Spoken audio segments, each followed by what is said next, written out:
A boy I'd never spoken to sat down across from me at lunch on my 6th day at the new school and said, "You moved here because of what happened in April." He said it the way you'd read a weather report. I remember the fluorescent light above our table was doing that thing where one end flickers and the other end buzzes.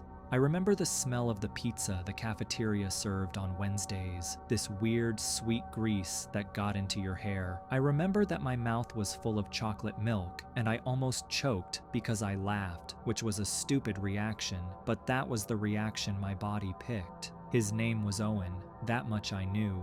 He was in my 3rd period English class, quiet kid, always had his hand up, but never actually said much when he was called on, honor roll type. Glasses, hoodie zipped all the way to the collar, even though it was still 80 degrees outside in St. Louis in September. He didn't seem mean. He didn't seem anything, really. I said, "What?" He blinked at me like I'd asked a math question. "In April. That's why your mom moved you here. Here's what you need to understand. What happened in April, I had not told a single person at this school." I hadn't told the counselor, who my mom had emailed a very careful 2-sentence version of before we enrolled. I hadn't told the girl I sat next to in bio, who kept trying to get me to come to her church youth group. I hadn't even told my aunt in Kirkwood, who we were staying with while my mom looked at rentals off Manchester Road. My mom and I had an agreement: new town, blank slate. That was the whole point of the move. That was the reason we picked a suburb where we didn't know anybody, where nobody knew us. So I sat there with a mouthful of milk I couldn't swallow and just looked at him. He must have seen something on my face because he sort of leaned back. "Sorry," he said. "I thought that was, like, a thing people knew about you." "It's not," I said. "Oh, how do you know that?" He didn't answer right away. He looked at my tray, then at his own tray, then at the door of the cafeteria like he was checking for exits. Finally, he said, "Can we talk after school? I'll show you. I don't want to say it in here." I said, "Okay." I don't remember agreeing out loud, actually. I remember nodding. I sat through 5th and 6th period and could not tell you a single thing that was said in either of them. In geometry, I wrote the word "how" on the corner of my notebook and traced it over and over with the pen until it went through to the next page. In Spanish, I asked to go to the bathroom and I sat in a stall and tried to think of everybody I'd talked to in the last 5 months. Not friends, everybody. The lady at the pharmacy on Grand, the moving guys, the Comcast tech. I couldn't make any of them into a person who would know Owen from Ladue, or who'd have a reason to tell a 16-year-old boy anything about my family. I kept coming back to one idea, which was that he'd made a lucky guess, that April was just a month, that what happened could mean anything: a divorce, a death, a fire, and he'd been fishing to see what I'd react to. But he hadn't been fishing. He'd said it flat. He'd said it like he was reminding me. After the last bell, I found him by the bike rack. He had one of those cheap Walmart mountain bikes, dark green, and he was standing there holding the handlebars with both hands like he needed something to hold on to. He didn't look at me when I walked up. He said, "I want to say first that I didn't mean anything by it. I thought you knew." I said, "Just tell me." He pulled his phone out of his hoodie pocket. He tapped for a while. Then he turned the screen around and held it up so I could see. It was a page in Russian. I stared at it. My brain did this slow thing where it recognized the letters before it recognized what I was looking at. The Cyrillic, a profile picture of a girl with braces and a middle part, sitting on the hood of a car I hadn't seen in 3 years. My cousin's Honda, that was me. I was maybe 13 in that photo. "VK," Owen said. "It's like Russian Facebook. My grandma's from Volgograd. My mom made me do this online Russian school thing for years. We all have accounts on there. I searched your name for something totally different. I swear, I was going to ask if you knew this girl from an exchange program my school did in 8th grade. You have kind of the same last name." I remembered the account. I remembered it the way you remember a dream from the night before, in a delayed rush, all at once. 7th grade, Miss Petrova's after-school Russian club at my middle school in University City. She made all of us make VK profiles as an assignment. We were supposed to post in Russian, practice writing. I had done it for maybe 2 months. I had forgotten it existed. Actually, forgotten is the wrong word. I had never once, in 3 years, had cause to think of it. It had just sat there. Scroll, I said. He scrolled. Most of the posts were nothing. A photo of a cat, some grainy meme in Russian I didn't remember making, a birthday message from a girl I'd lost touch with, and then, near the bottom, one long post in English. I'd written it in April. I remembered writing it now. I had been up at 3 in the morning, and I had needed to tell somebody, and I had opened the only place on the internet I was sure nobody in my life would ever look, and I had typed the whole thing out. The whole thing. Names. What my dad did. What the police did after. What my mom said in the car. Public. I had left it public. I hadn't even thought about the setting. I was 13 when I made the account, and I had never touched a privacy tab. Owen was watching me read. He said, very quietly, I didn't share it with anyone. I read it once. I'm not going to say anything. When you sat down next to me on Monday, I recognized your name, and I thought, that's the girl from that post, and I guess I thought you'd already told people because it was just there.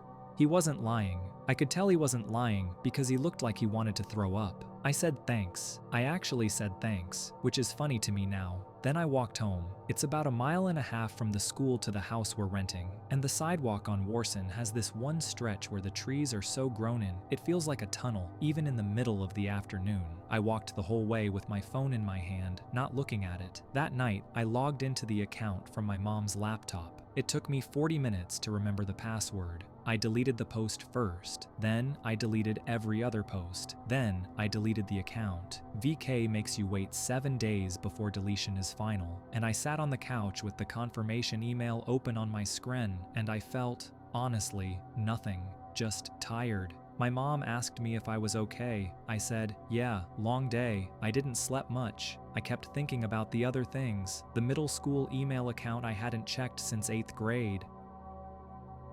The Club Penguin thing. A blog I started in 5th grade because a friend had one. I don't even remember what site it was on. Comments I'd left on YouTube, videos with a username that was some version of my real name, photos other people had posted of me and tagged and forgotten about, school directories, my mom's old church newsletter that used to list families by name and street. Owen was decent about it. He didn't look at me weird in English the next day. He didn't tell anyone, as far as I know, and it's been a year. But there's a version of Owen who wasn't decent. There's a version of him who was a different kid, in a different town, who found the same post for a different reason, and I would never have known he was reading it. That's the part I keep coming back to. Not what he did, what I never got told about, all the times it wasn't him. 3 years working the graveyard shift at the same museum, and you stop looking at the exhibits. You look past them. Every case, every rope stand, every scuff on the floor, you know it. That's how I noticed. The place I worked was one of those historical museums in Providence, the kind that survives on donations and school field trips. Colonial-era stuff mostly. Furniture, ceramics, a lot of oil portraits of merchants and clergy who thought a lot of themselves. My shift ran 11 to 7, rounds every 90 minutes, just me on the upper floors, one guy at the front desk downstairs, and whatever ghosts the tour guides made up for the kids. This was September of 2021, slow month. School groups hadn't really come back in force yet. Second floor east wing was the Colonial Gallery. 3 portraits on the north wall, evenly spaced, matching gold frames. I'd walked past them maybe 2,000 times. The one on the left was a merchant, half smile, eyes that didn't quite line up. Middle one, some preacher in black. Right one, a woman with a lace collar so stiff it looked like it hurt. Tuesday night, second round of the shift, maybe 2 in the morning. I'm walking through and I glance at the merchant on autopilot. Kept walking. Stop. Go back. It's not him. I stood there staring for a long time. Same frame, same size, same little brass plate underneath, same muddy brown background they all had. But the face was different. Older guy, trimmed beard, heavier jaw. His coat had a wider collar. The HVAC was doing its usual thing, that low hum you stop hearing after a week on the job. I could smell the wood polish the daytime cleaners used, always heavier at night for some reason. My radio hissed once, nothing else. I took out my phone and photographed it. Kept walking my route because I didn't know what else to do. Next morning at home, I pulled up the museum's archive site. They had every piece cataloged with a photo. Portrait matched the merchant with the half smile, not the guy I'd seen on the wall 6 hours earlier. I sat with that a while, convinced myself I was tired, convinced myself I'd looked at a different portrait, maybe from another room, and got turned around. 3 years in the same building and I got turned around. Sure, Wednesday I went in early. Walked straight to the east wing before my shift, while the last of the day staff were still around. Merchant, half smile, weird eyes, back to normal. I felt stupid. Then I did my rounds that night, and at 3 in the morning, it wasn't him again. Different guy this time, not the bearded one from Tuesday. This one was younger, clean-shaven, with a small mole above his lip. Same pose, same background, same everything else. I photographed it. Took a photo of my watch too, so I had the timestamp. Then, I stood in that gallery for maybe 10 minutes just looking around the room, waiting for something to happen, I guess. Nothing did. The other 2 portraits looked exactly the same as always. I didn't sleep much that day. Thursday I brought a printed archive photo folded up in my back pocket, waited until my second round, held the paper up next to the frame. The paper had the merchant. The wall had someone else again, or maybe the same someone from Wednesday. I honestly couldn't tell anymore. Their faces were starting to blur together in my head. I photographed the paper and the wall in the same shot. Friday I checked the other 2 portraits carefully, really looked. The preacher seemed the same, the woman with the lace collar seemed the same, but then I noticed the buttons on her dress, 6 of them, running down the front. In my head I remembered 7, I couldn't be sure. Photographed her too. Saturday morning before I clocked out, I went down to the security office and pulled the archive photo of the woman up on the desk computer, 7 buttons. On the wall upstairs, 6. I sat in that little office, trying to figure out how to say this to my supervisor without sounding like I'd cracked. In the end, I just texted him and asked if we could meet before my shift Sunday, said it was important. He was annoyed. I don't blame him. He worked days, had 2 kids, didn't need me eating his weekend, but he came in. I laid out the phone photos and the printouts on his desk, walked him through it. He kept his face neutral the whole time, which was worse than if he'd laughed at me. When I was done, he said, "Wait here." He came back with the curator 40 minutes later. She was in weekend clothes, no makeup, hair still wet. She looked at the photos, looked at me, said, "Show me the wall." The 3 of us went up to the East Gallery. She stood in front of the merchant for a long time. Then she got very close to the frame, closer than visitors were ever allowed, and looked at the edge of the canvas where it met the wood. She said, "Quiet, get the lights up." I turned the gallery lights all the way up. She pulled a little flashlight out of her bag and angled it across the surface of the painting. Then she did the same with the preacher, then the woman. She said, "These aren't ours." The rest happened fast, not fast like a movie, fast like adult life, fast. Police showed up Sunday afternoon, insurance investigators Monday. They took all 3 portraits off the wall and brought in a lab team. Under UV, the pigment layers were wrong. The aging on the canvas backs was faked. Decent job, but faked. Little tool marks on the frames where someone had pried the backing nails out and reset them. The copies were good, really good. Museum-quality reproductions on properly aged canvas. Whoever made them knew what they were doing, but they were copies. The investigation took months.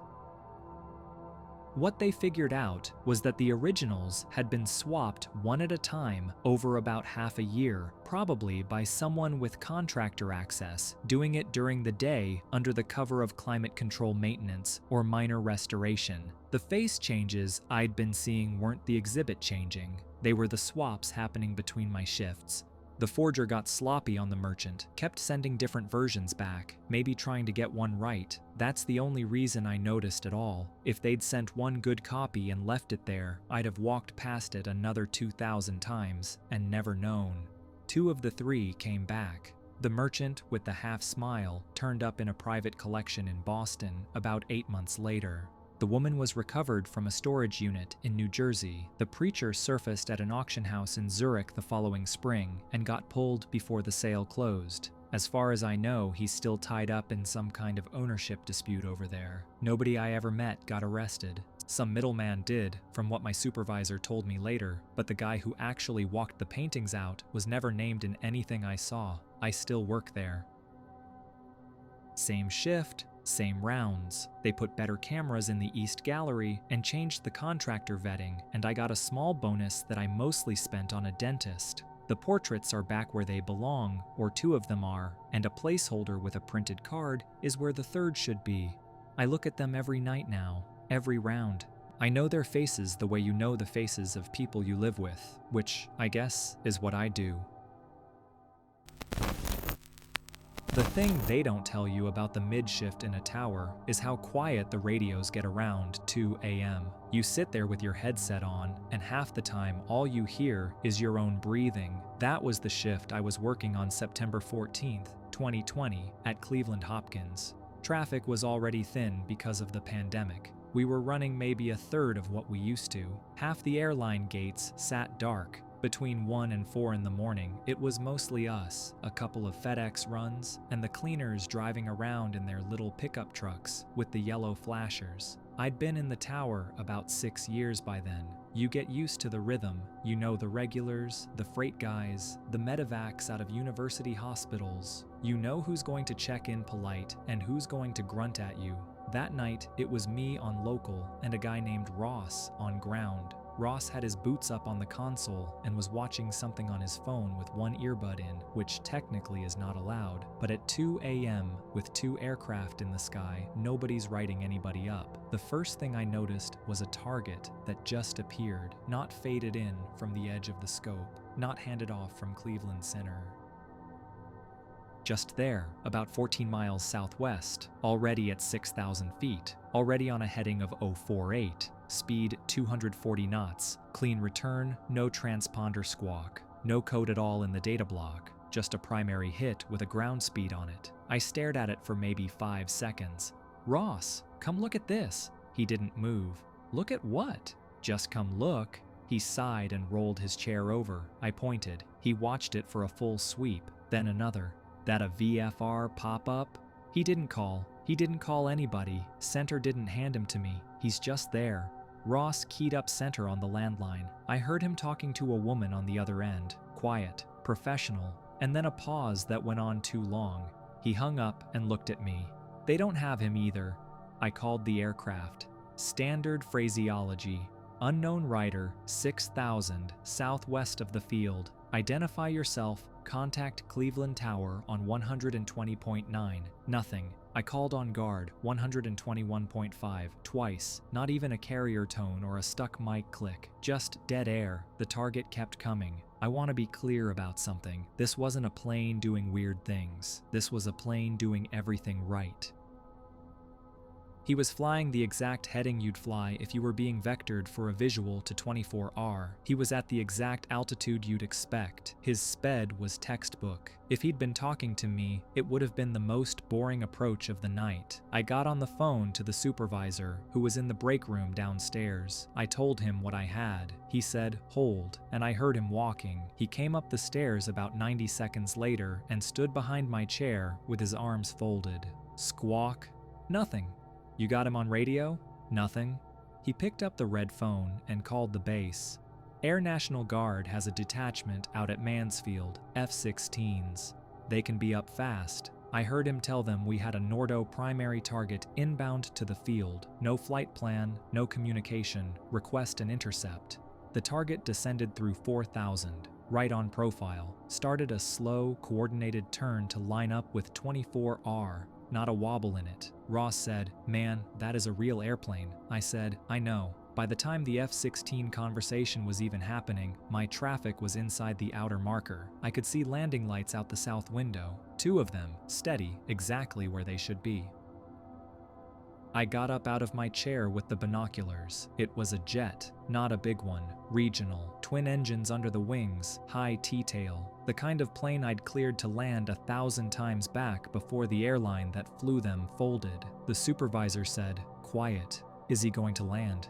I said, "He's going to land." I cleared him. I don't know why. Reflex, maybe. You spend 6 years saying the same words into a microphone, and when a plane lines up on your runway, your mouth just does it. Aircraft on final for 24R, Cleveland Tower. If you read, cleared to land. Wind 240 at 6. I said it into a mic I already knew nobody was listening to on the other end. He touched down, long but smooth, reverse thrusters. I could hear them through the glass. He rolled out, turned off at taxiway Kilo like he'd done it before. Ross had already called the trucks, airport ops, ARFF, the police detachment. Everybody was on their way. The jet taxied itself all the way to a spot on the north cargo apron, spun around 90 degrees, and shut its engines down, beacons still turning, nav lights on, sitting there. The first truck got to it about 4 minutes later. I was watching through binoculars.